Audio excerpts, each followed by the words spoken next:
Dalam Bapa dan Putra dan Roh Kudus. Amin. Ya Bapa, bantu kami untuk memiliki kerendahan hati yang mendalam dan iman yang mendalam. Tuhan tambahkan iman kami. Supaya kami tidak bersandar kepada kekuatan kami sendiri. Kecuali kepada kehendak. Terima kasih Tuhan. Engkau selalu mengabulkan doa kami. Terpujilah nama-Mu dan sepanjang segala masa. Amin. Para saudara, bacaan-bacaan hari ini sangat menyentuh dan membuat perasaan saya terharu biru. Pertama tentang Absalom, anak Daud sendiri. Anda bayangkan anak Daud ingin memberontak terhadap bapaknya Daud. Mengumpulkan tentara dan orang-orangnya itu menghancurkan bapaknya Daud. Kurang ajar kepada bapaknya Daud, kepada Daud. Dan apa yang terjadi? Ya, dia mati tragis, Absalom. Ketika dia naik bagal, kemudian mungkin rambutnya panjang, tersangkut dengan pohon. Lalu dia tergantung dan mati. Dan sebelum mati, ditombak dadanya oleh Yoab. Mati. Daud menangis. Tragis. Anaknya Absalom begitu, bukan hanya karena anak itu salah, tapi juga mungkin karena cara Daud mendidik anak-anak keliru juga. Jadi saudaraku terkasih dalam Kristus, apa yang bisa kita renungkan bahwa anak kita adalah produk dari kita sendiri, dari orang tua. Ya. Jadi kita harus sadar bahwa kenapa anak kita demikian, karena mungkin kita yang salah dalam mendidik anak ini. Entah kita memanjakan, entah kita membiarkan, ya, atau kita tidak mendidik dengan keras terhadap anak kita dengan disiplin dan segala macam. Ada banyak hal. Bahan refleksi kita untuk melihat anak kita adalah produk dari kita sendiri. Kalau nakal pasti juga bisa jadi ayah dan ibunya juga nakal. Bisa jadi, saya tidak mengatakan tidak seluruhnya.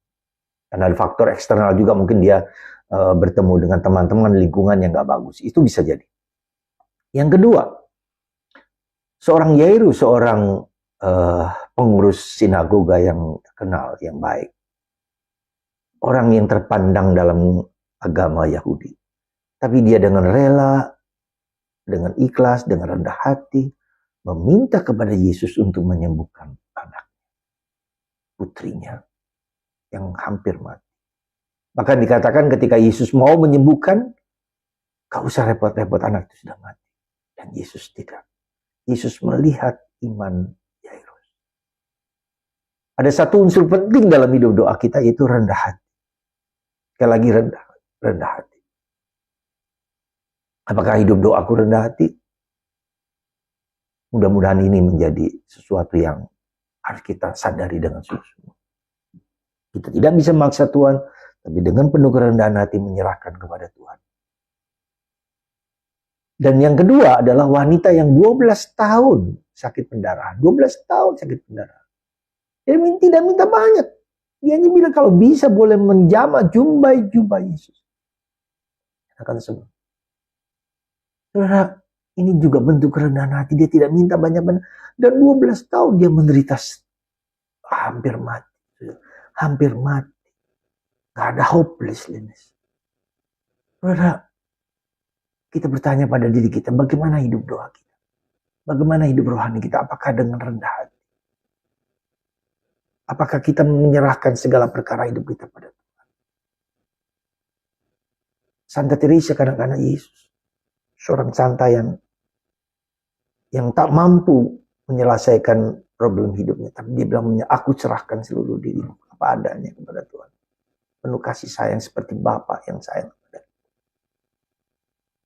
Mari saudara, atau seperti Yohanes dari salib yang meminta kita untuk melepaskan ego-ego kita.